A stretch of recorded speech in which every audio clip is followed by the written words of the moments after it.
दोस्तों, आपके सामने हाजिर एक नई कहानी लेकर जिसका टाइटल है बीरबल और जादू की किताब। बादशाह अकबर के दरबार में बीरबल की चतुराई और बुद्धिमत्ता की चर्चा पूरे हिंदुस्तान में थी।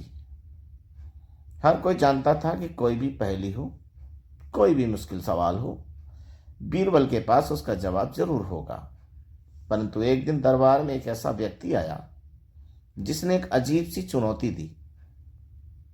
उस व्यक्ति का दावा था कि उसके पास एक ऐसी जादू की किताब है जो इंसान को अपार ज्ञान दे सकती है और उसे अमर बना सकती है। राजा अकबर को यह सुनकर बहुत दिलचस्पी हुई, लेकिन बीरबल को इस बात पर संदेह था। एक दिन दरबार में एक लंबा दुबला पतला आदमी आया। वह साधु के वेश में था, लेकिन उसकी आंखों में एक अजीब चमक थी। उसने सिर झुकाकर बादशाह अकबर को प्रणाम किया और कहा, जहां पना, मेरे पास एक ऐसी किताब है जो इंसान को अमरता का ज्ञान दे सकती है। अकबर ने चौंक कर कहा, अमरता का ज्ञान? यह कैसे संभव है? साधु ने मुस्कुराते हुए उत्तर दिया, इस किताब में ऐसे रहस्य छिपे हैं जो इसे पढ़ने वाले को हर प्रकार के ज्ञान से भर देंगे, और यदि कोई इसका पूरा ज्ञान प्राप्त कर ले तो वह मृत्यु को भी हरा सकता है। अकबर की जिज्ञासा और बीरबल का संदेह अकबर को इस बात में बहुत रुचि हुई। उन्होंने कहा, यह तो कमाल की बात है, हमें यह किताब दिखाओ। साधु ने धीरे धीरे अपनी झोली से एक पुरानी चमड़े की जिल्द वाली किताब निकाली। वह बहुत मोटी थी और उस पर कुछ अजीब भाषा में लिखा हुआ था।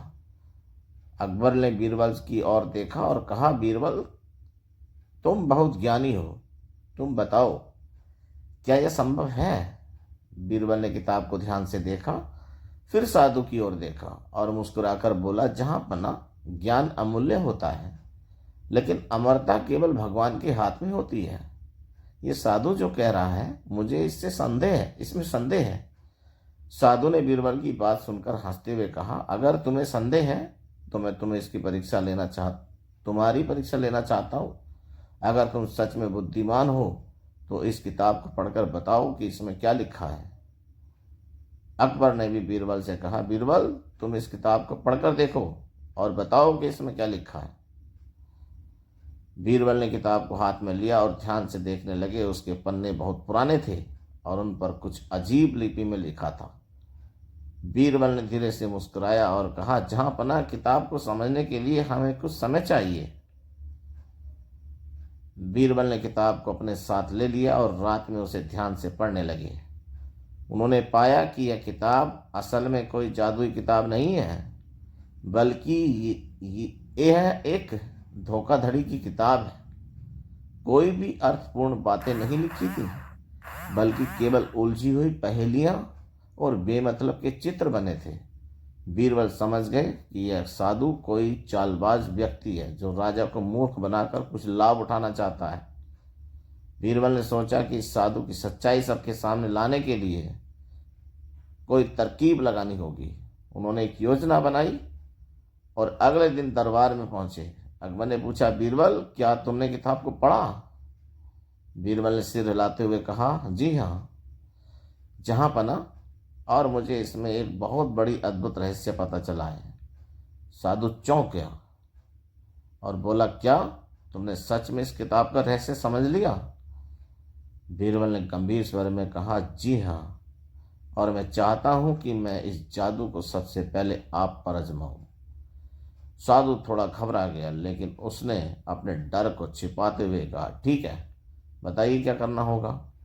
बीरबल ने कहा, इस किताब में लिखा है कि यदि कोई इस ज्ञान को समझना चाहता है तो उसे पहले सच का एक बड़ा बलिदान देना होगा। अकबर ने पूछा, बलिदान कैसा? कैसा बलिदान? बीरबल ने मुस्कुराते हुए कहा, इस किताब के अनुसार जो भी अमरता प्राप्त करना चाहता है उसे सबसे पहले अपनी सबसे प्रिय चीज का बलिदान देना होगा। और इस साधु के लिए सबसे प्रिय चीज क्या है? उसका अपना जीवन। ये सुनकर साधु घबरा गया। उसने हड़बड़ाते हुए कहा, ना, नहीं नहीं, ऐसा कुछ नहीं लिखा। बीरबल ने जोर से कहा, तो क्या तुम कह रहे हो कि यह किताब झूठी है? साधु पूरी तरह फंस चुका था। वह डर कर कहने लगा, यह किताब झूठी नहीं है। परंतु बीरबल ने उसकी बात काटते हुए कहा, अगर ये किताब सच है तो पहले तुम इसका ज्ञान प्राप्त करो और अमर बनो, फिर हम सब इसे अपनाएंगे। अब साधु के पास कोई उपाय नहीं था। उसने घबरा कर किताब फेंक दी और भागने की कोशिश करने लगा, लेकिन पहरेदारों ने उसे पकड़ लिया। अकबर ने गुस्से में कहा, तो तुमने हमें मूर्ख बनाने की कोशिश की थी। साधु डरकर बोला, मुझे माफ कर दीजिए जहांपना, मैं सिर्फ लोगों को बेवकूफ बनाकर पैसे कमाने की कोशिश कर रहा था। अकबर ने उसे कुछ दिनों के लिए कैद खाने में डालने का आदेश दिया ताकि वह फिर कभी किसी को धोखा न दे सके। अकबर ने बीरबल की ओर देखकर कहा, बीरबल, तुमने फिर से अपनी बुद्धिमानी से हमें बचा लिया। अगर तुम न होते तो हम इस ठग के जाल में फंस सकते थे। बीरबल ने मुस्कुराते हुए कहा, जहांपना, असली जादू किताबों में नहीं बल्कि हमारी बुद्धि और समझदारी में होता है। अकबर ने खुशी खुशी बीरबल को बहुमूल्य इनाम दिया और पूरा दरबार बीरबल की चतुराई की प्रशंसा करने लगा। तो दोस्तों, इस कहानी से हमें ये सीख मिलती है कि बिना सोच विचार के किसी भी बात पर विश्वास नहीं करना चाहिए।